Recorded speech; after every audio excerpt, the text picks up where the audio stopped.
la Escuela Superior de Estudios Humanísticos, la licenciatura en Psicología en línea, con la materia Análisis Experimental de la Conducta, sexto cuatrimestre, y el tema que hoy vamos a ver se llama Diagnóstico Psicológico. Presenta Alberto González Hurtado. Como ya hemos mencionado en anteriores diapositivas, nuestro temario de la materia está dividido en 3 unidades. La unidad 1 fue estudio del individuo como unidad de análisis. La unidad número 2, el individuo en interacción con su medio social. Y la unidad que nos corresponde, la número 3, son modelos patológicos.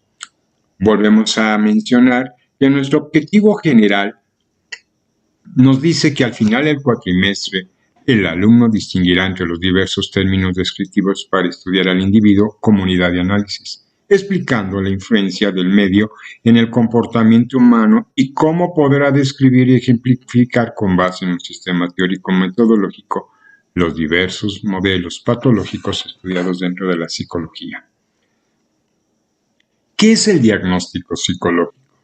Es importante diferenciar el significado entre diagnóstico y pronóstico, ya que son diferentes. El diagnóstico es la calificación que se da por parte del médico a una enfermedad, a una patología, a una anormalidad según los signos que advierte la persona.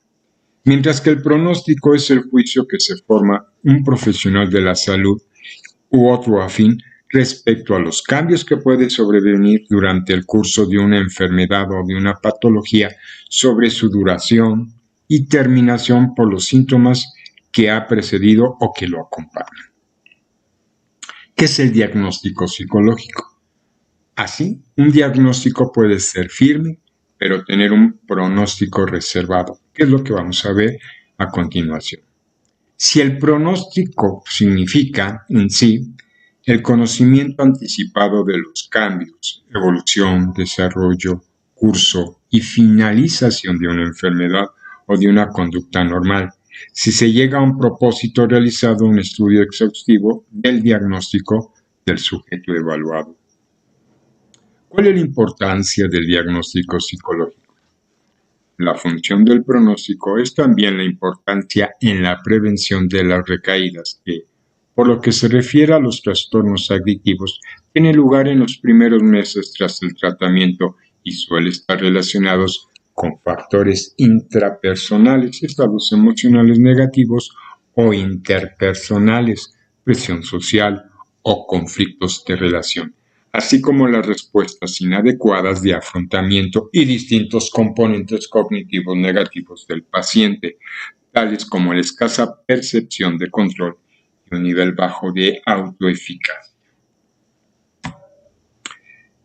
El pronóstico desempeña un papel importante en la predicción del desarrollo del cuadro clínico. Así, por ejemplo, el pronóstico en la esquizofrenia es peor en sus inicios, es insidioso y va acompañado de aislamiento social del paciente tras el primer episodio, como ocurre en el caso de los TCA.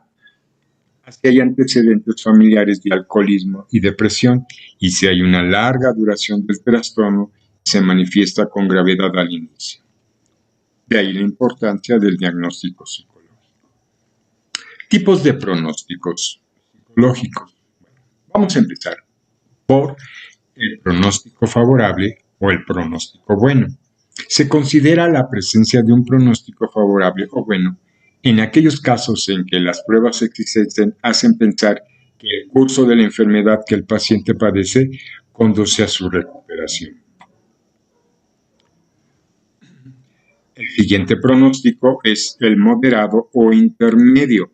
Este tipo de pronóstico indica que la expectativa respecto al estado de salud del paciente no es extremadamente positiva, pero no existen datos que hagan suponer en la posibilidad de muerte en un futuro inmediato.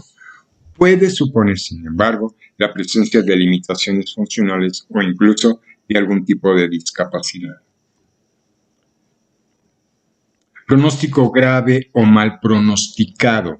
Cuando se menciona el pronóstico grave, se está haciendo referencia como su nombre lo indica, a las condiciones de un paciente determinado, hace pensar que existen riesgos severos para su fallecimiento o bien para la existencia de severas limitaciones en toda su vida. Y el último pronóstico es el reservado. Se utiliza el término reservado para hacer referencia a una situación en la que los médicos o profesionales a cargo de un paciente son incapaces de determinar la posible evolución expectativa respecto al desenlace del estado del paciente, típico de momentos en que no hay suficiente información, como para poder especular el porvenir de un paciente o cuando hay riesgos de aparición de complicaciones. ¿Cómo le dice el pronóstico a un paciente? Una vez que un pronóstico es favorable, no hay ningún problema. Se debería mencionar sin aguardar las preguntas de los pacientes. Actualmente, esa conducta está cambiando y se ha señalado que se debería informar a los pacientes. Sin embargo, respondiendo a sus necesidades y teniendo presentes recursos como por ejemplo una buena calidad de interacción terapeuta-paciente, las propiedades de la personalidad del enfermo, la vida o no del apoyo familiar y social, entre otros componentes.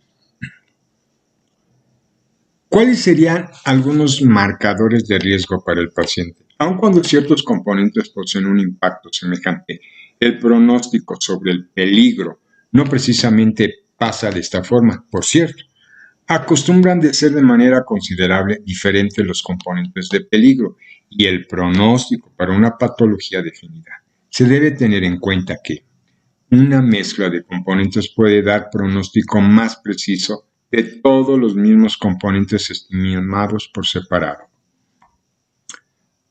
Algunas consideraciones finales. Establecer el pronóstico de los pacientes que atendemos es uno de los aspectos fundamentales en la práctica y es el más que interesa en nuestros pacientes y familiares. El experto en salud u otro profesional fin como los psicólogos, para establecer un pronóstico debe tener un profundo conocimiento del problema de salud del paciente, así como los factores que pueden influir en la evolución del caso. Y por último, los estudios prospectivos de los ensayos clínicos proporcionan evidencias valiosas para determinar el pronóstico de los pacientes.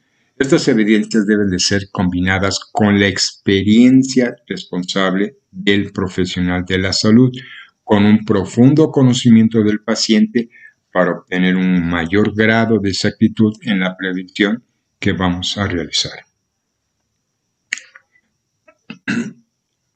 Voy a considerar algunos factores que son importantes para el diagnóstico.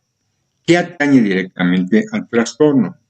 Inicio, subida gradual o insidiosa, el curso estable o fluctuante, prolongado, crónico, evolución de los síntomas, revisión, mejoría, curación, empoderamiento, recaídas, duración media, duración grave, duración de saturación de síntomas y los diagnósticos, grado de interferencia negativa en la vida cotidiana, riesgos de comorbilidad respecto a determinados trastornos. Y los últimos son tratamiento prescritos, factores de riesgo predisponentes que sean biológicos, psicológicos o sociales y factores precipitantes, estresores, conflictos o crisis. De estos últimos puntos voy a considerar otros factores como por ejemplo los factores relacionados con el paciente. Y tenemos su edad, su sexo, su estado civil, su nivel educativo o su nivel socioeconómico, su salud actual, su salud anterior a la aparición del problema, su constitución física y aspectos externos, problemas preexistentes, duración y gravedad, hábitos de alimentación y de sueño, rasgos de su personalidad, redes de apoyo familiar y social, intensidad y extensión de la afectación personal del trastorno,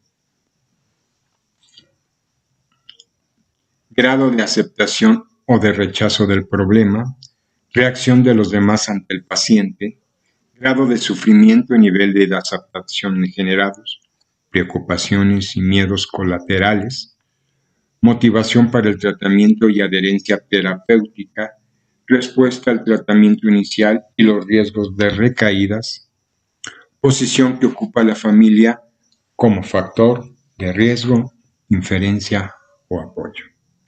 Por su atención, muchas gracias.